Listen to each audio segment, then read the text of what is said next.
Right, morning fellas, welcome back to another Villa on Tour video today. We are back talking about transfers. I did do a transfer video a couple of days ago, but it got taken down by YouTube.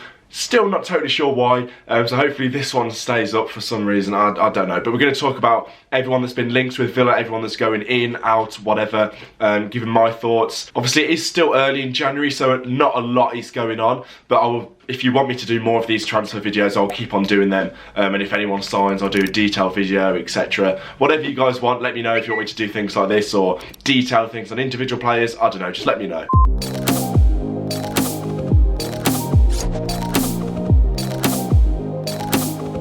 But just before we do get into this video completely, this video is again sponsored by OneFootball. If you haven't already downloaded it, why not? It's the best footballing app out there for news, transfer gossip, which is, you know, obviously massive at the moment. League tables, live scores when you're at the football. You need to check what else is going on in the world of football. So download it now. It's free. Top link in the description. Download OneFootball. But without further ado, enough of that. Onto the transfer gossip. Now, I don't think there's any doubt about it. The main position we're going to be looking at in this window is a striker. Wesley out for the season. It's so unfortunate. I've been so supportive of Wesley, and in that Burnley game he's got his goal for the first time in like 2 months, and he just looked like he was up for it again, and it's just typical that he's going to be out for the rest of the season now, so there's no doubt about it. Our only fit striker at the moment is Kodja, and we'll come on to Kodja. So we're looking at a striker, no doubt about it. Now, a few days ago the name of Michy Batshuayi was doing the rounds, but it now looks like he's off to Crystal Palace on loan. Obviously, we already know he's been to Crystal Palace in the past and he's done well there. So it's a sensible decision from Frank Lampard to send him there. He's not going to have to relocate his house because Crystal Palace is still in London. It just kind of makes sense rather than him going to a poorer side in Villa that's, you know, 100 miles away down the road. So it sort of makes sense, which is unfortunate, but we are still going in for the other Chelsea striker, Olivier Giroud. Now, I did talk about him in the other transfer video, like I said, but massive fan. Greg Evans has reported this. I trust Greg Evans. He's very close to the club. Obviously, a little story as well. We're on the tube with Kevin Grealish, who's Jack's brother, on the way to Fulham, and he was confirming the fact that we are definitely interested in Olivier Giroud. So that is an interesting one. He has only played 5 times this season for Chelsea, so he wants to play football, especially with the Euros coming up in the summer. He needs to play football in order to get into that France squad. We all know the French squad is ridiculously talented. Like, they've got so much strength in depth. So he's gonna have to play football. There's no doubt about it. Like, if he's not playing football, he's not getting in that France squad. So it makes sense from like a Villa perspective and a Giroud perspective. Like, he needs to play football. He's going to come to Villa, hopefully be the main man, score a lot of goals, and I would love this signing to happen, I really would. When he was at Arsenal in the 6-year period, he played just over 250 games and scored over 100 goals. Like, this guy is a goal scoring machine. I know he's 33 years old now, but still, he's 6'4", so he's got the heading ability, but some of the goals he scored, so athletic. Like, he can just score any sort of goal, and I really like that. I think he'd work well in the Villa system, sort of, as well. So, like I keep on saying, Olivier Giroud, get in my club, please. I think maybe if Chelsea can get in another striker, because if they're letting Batshuayi and Giroud go, they're going to need to get someone in. So we need to keep an eye on the Chelsea situation as well. If they can get someone in, it's looking more and more likely that we can get Giroud. But 100% Villa, get it done now, please. Moving on from him, the other sort of strong-ish link we've got going is Jarrod Bowen from Hull City. Now, big fan of him. Talking about El Ghazi and Trezeguet, I don't think they've been brilliant this season. Hotter just doesn't really get a look in for me. The wingers right now that we have aren't really up to standards at the moment. El Ghazi has flashes of brilliance, Trezeguet as well, but consistently don't think they're all there. So I think a winger is definitely what we need to be looking at, and that's sort of why I think Dean Smith has gone to the 3/5 at the back, because he doesn't trust the wingers, and that's why he's been playing Jack on the wing a lot, because he just simply doesn't trust the wingers, and I sort of get that. We definitely need reinforcement there, and I think Jarrod Bowen is probably one of the most perfect candidates going. He's sort of a goal-scoring winger as well, which is fantastic. 127 games for Hull, over 50 goals, and he is definitely their main man in the Championship. I believe his contract runs out in the summer, so we could get him on the cheap, maybe. Hull, they're not going up, I don't think they're going down, so maybe to help them financially, they need to let him go, which would be brilliant for us. I know there's a lot of interest from Tottenham, even Albion are interested, so it's going to be tough to get him. Whether we have the money ourselves to get him with financial fair play and all this sort of stuff, don't know, but I think it'll be brilliant. He's a goal-scoring winger. He can help Giroud as well. If we can get Bowen and Giroud, that would be fantastic. Oh, can you just imagine Bowen setting up Giroud? Ah, brilliant. I know his dad's a Villa fan. So is there a link there? I know he himself is not a Villa fan, but there is a link with Villa there. Maybe his dad can put a word in his ear. I hope so. Quick one on the goalkeeping situation as well. We all know Heaton and Wesley are out for the rest of the season, and we've recalled Matthias Sarkic from Livingston, which I think is a sensible decision. He's been doing really well up in Scotland, so fair play to him. But we've got Nyland, who is the #1 at the moment. Kalinic is off, in my opinion, and personally, I don't think we need to bring in a goalkeeper. There's been links with Joe Hart, but I don't think there's anyone I'd want less. I don't trust that man at all. Brilliant 5-10 years ago, but now, not at all. But Nyland is the #1. I think he got a lot of stick in his first season because he made a lot of high-profile mistakes. Just before his injury last season, I thought he was growing in confidence and he was doing well.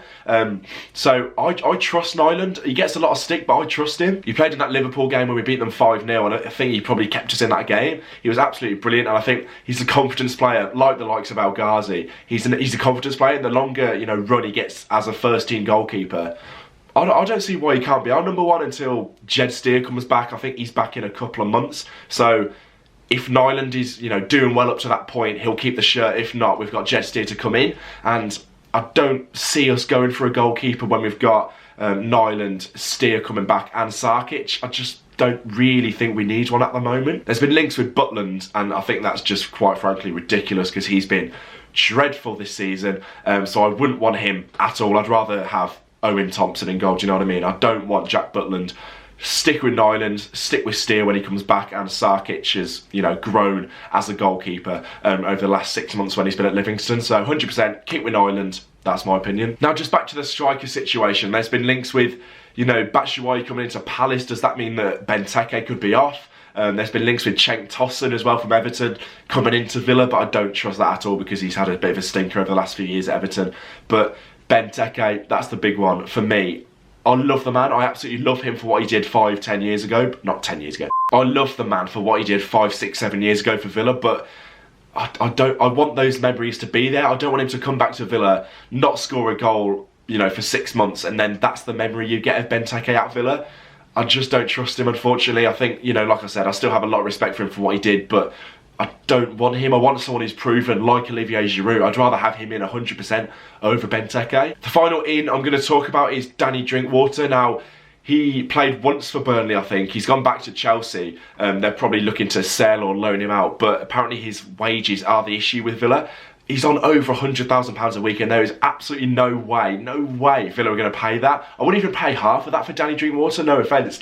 He's 29, I think he's peaked a little bit too early. I know he's won the Premier League and he'd be brilliant, Premier League experience, but not at all for me. Don't want Danny, if I can speak. Don't want Danny Drinkwater at all, no offence, especially for those ridiculous wages. Not at all, not for me. So that's all the ins I'm sort of talking about in terms of players potentially leaving Aston Villa. I saw a link this morning linking Conor Hourihane to Newcastle, which I think is absolute rubbish. £6 million as well. What a load of rubbish that is. Steve Bruce maybe wanting to link back up with him, but not at all. I think, he's probably one of our main midfielders, especially with John McGinn being injured as well. Not at all. Now, Jonathan Kodjia. Let's have a little chat about Jonathan Kodjia now. I put on Twitter after the Fulham game that the faster Kodjia gets out of this club, the better. Maybe that was a little bit knee-jerk, but I just don't like him. I know he scored in the Liverpool game against the children. Did he score against Fulham? Sort of. He did the hard work against Fulham, but I don't like him. I don't like his aura. I don't like how he is on the pitch. He's so lazy. He's always doing this, and it's like, mate, you should be working your socks off to secure that number 9's place in the Villa squad. And he's not. He's just too lazy for me, and I just don't really like him. And it's so unfortunate that he is our only fit striker at the club. I'd love for Keenan Davis to come back in and prove what a good player he is. But again, he's still raw. He hasn't got the best goal scoring record. I know Kodjia's contract runs out in the summer. And if we're not going to sell him, are we? Because we've got no strikers. So is he really asked? He knows he's not going to get a new contract. Is he really that bothered about performing well for Villa? No, he's not, and you can really tell because he's so lazy on the pitch, and I don't like him. People are saying to me on Twitter, are you forgetting what he did in the 16-17 season? Mate, that was 3 years ago in the Championship. Right now, I don't care about that. I've got a lot of respect for what he did that season. We were a one-man team that season. But now, I don't like him. I don't trust him. I think he's lazy. Am I being too harsh on him? Is he the scapegoat for Villa? I don't know. I've been massively supportive of Wesley this season, and I've never been one of those people that's been calling for Codger, not at all.